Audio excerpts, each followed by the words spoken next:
Hello बच्चे, आज आप सभी को अपना यूट्यूब चैनल ज्ञान विज्ञान रिसर्च सेंटर में स्वागत है।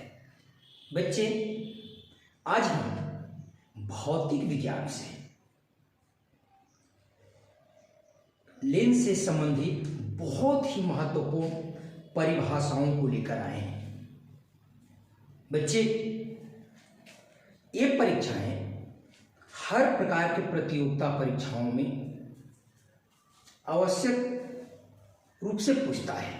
तो आइए देखते हैं लेंस से संबंधित महत्वपूर्ण परिभाषाएं। बच्चे, पहला है वक्रता केंद्र, सेंटर ऑफ कर्वेचर। हम देखते हैं कि जो भी लेंस होता है वह दो गोलीय पृष्ठों से घिरा होता है और लेंस जिस गोला का भाग होता है उस गोला के केंद्र को ही हम लोग वक्रता केंद्र कहते हैं। जैसे देखेंगे, यदि यह एक लेंस की बात करो तो यह लेंस को एक गोलीय पृष्ठ है। बच्चे, ये अगर ऐसे है तो यह इस रूप में गोल होगा इधर,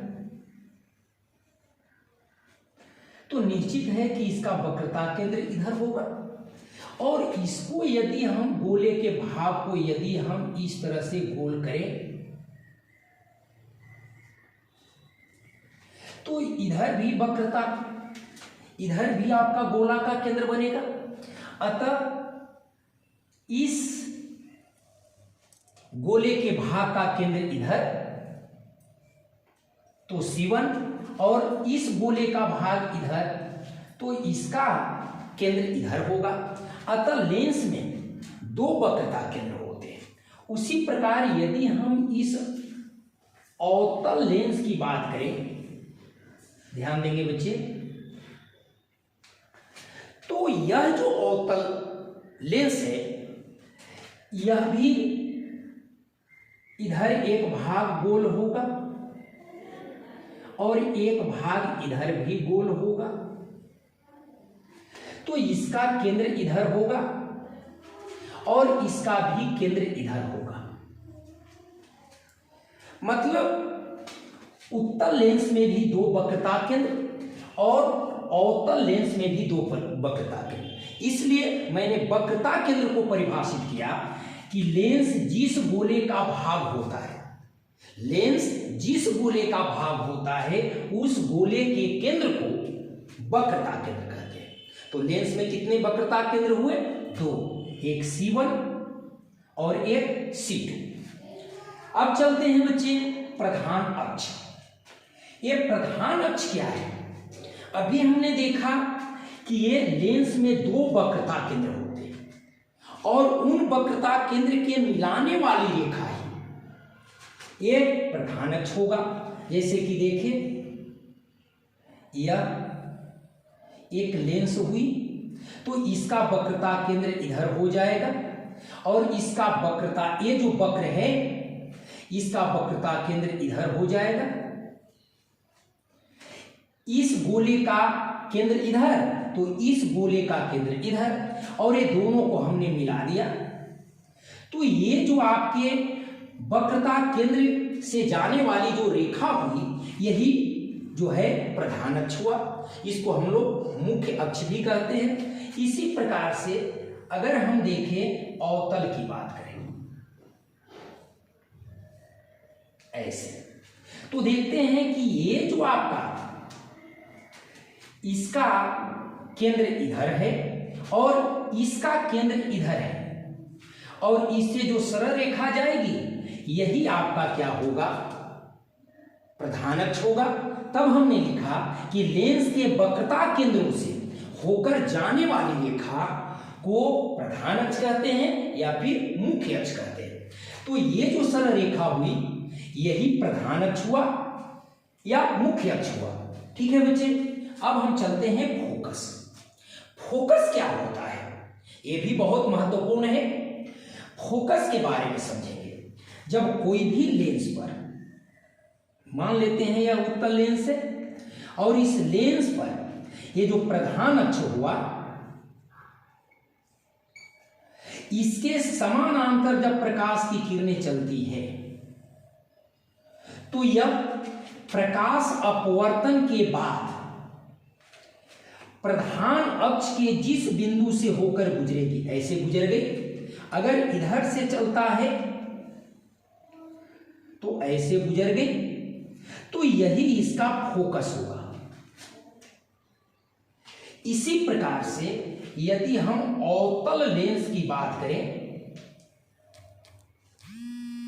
ऐसे बच्चे इस अवतल लेंस की अगर बात करते हैं तो इसमें देखते कि अगर यहां से प्रधान अक्ष के समानांतर कोई किरण जा रही है तो यह अपवर्तन के बाद ऐसे निकल जाएगी, और ये अगर जा रही है किरणें तो अपवर्तन के बाद ऐसे निकल जाएगी, और ये काल्पनिक रूप से प्रधान अक्ष के बिंदु पर मिलती है, तो यह भी फोकस हुआ।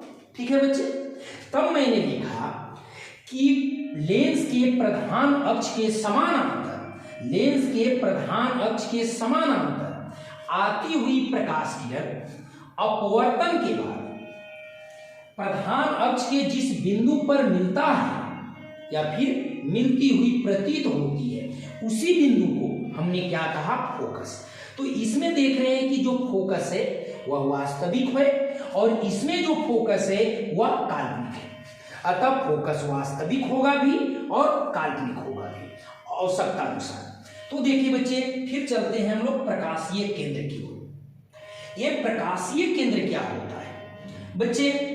ये लेंस के अंदर, यह लेंस है, लेंस के अंदर प्रधान अक्ष पर स्थित एक ऐसा बिंदु जिससे कोई भी प्रकाश की किरणें अगर जाती हैं तो वह विचलित नहीं होती।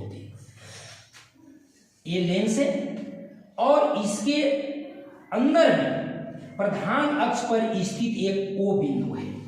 अगर इससे किरणें ऐसे जा रही है तो निकल जाएगी, अगर ये किरणें ऐसे जा रही है तो निकल जाएगी।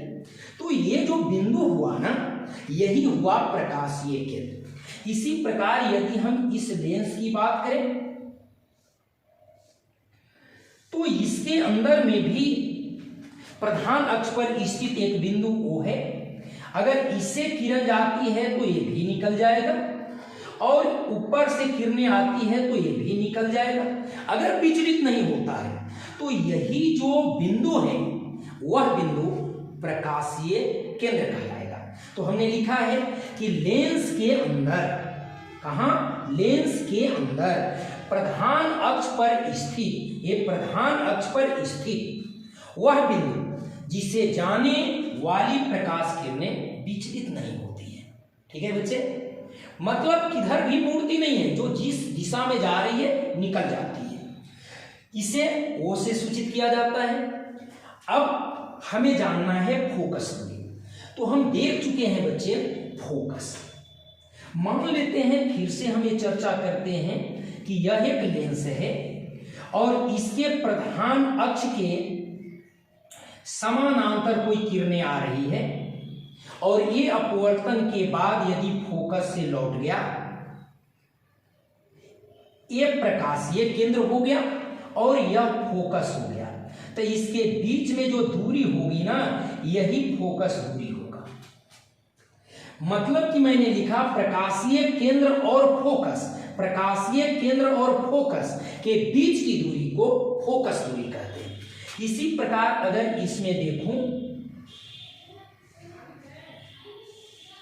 तो इधर से प्रकाश की किरणें जब सीधे जाती है प्रधान अक्ष का बच्चे, तो यह ऐसे निकल जाती है, और ये पीछे की ओर इधर आएगा। तो यहां काल्पनिक रूप से प्रधान अक्ष पर मिलेगा, तो ये फोकस काल्पनिक रूप से हुआ। तो इस फोकस और ये प्रकाशीय केंद्र, इसके बीच की जो दूरी है यही आपका फोकस दूरी होगा। मतलब हर स्थिति में हम कह सकते हैं कि प्रकाशीय केंद्र और फोकस के बीच की दूरी को फोकस दूरी कहते हैं। इसे स्मॉल f से सूचित किया जाता है, इसे स्मॉल f से हम लोग सूचित करते हैं। फिर आता है लेंस का द्वारा। बच्चे लेंस का द्वारक क्या है? तो लेंस के वृत्तीय परिधि के व्यास को ही, जैसे हम देखेंगे, अगर यह लेंस है, यह लेंस है, तो इसका जो वृत्तीय परिधि है, इसका जो ये व्यास होगा बच्चे, बीच ये जो व्यास होगी ना, यही होगा द्वारक। ये है द्वारक। इसी प्रकार एक और समझ लेते हैं अवतल से। अगर ए है तो इसका व्यास ए होगा, तो यह भी इसका क्या कहलाएगा? द्वारक। अतः मैंने लिखा बच्चे, लेंस का द्वारक का परिभाषा दिया कि लेंस के वृत्तीय परिधि के व्यास को क्या कहते हैं? द्वारक। तो बच्चे आज मैंने लेंस से संबंधित महत्वपूर्ण परिभाषाओं को आपके बीच बिल्कुल सरलतापूर्वक परिभाषित किया है, जिसमें आपने पहला देखा वक्रता केंद्र। इसमें दो वक्रता केंद्र मिले। हमने देखा प्रधान अक्ष जो C1 और C2 से होकर एक सरल रेखा गई। हमने देखा फोकस जो समानांतर, जो प्रधान अक्ष के समानांतर जो किरणें आ रही थी अपवर्तन के बाद जहां पर मिला या मिलती हुई मालूम पड़ा।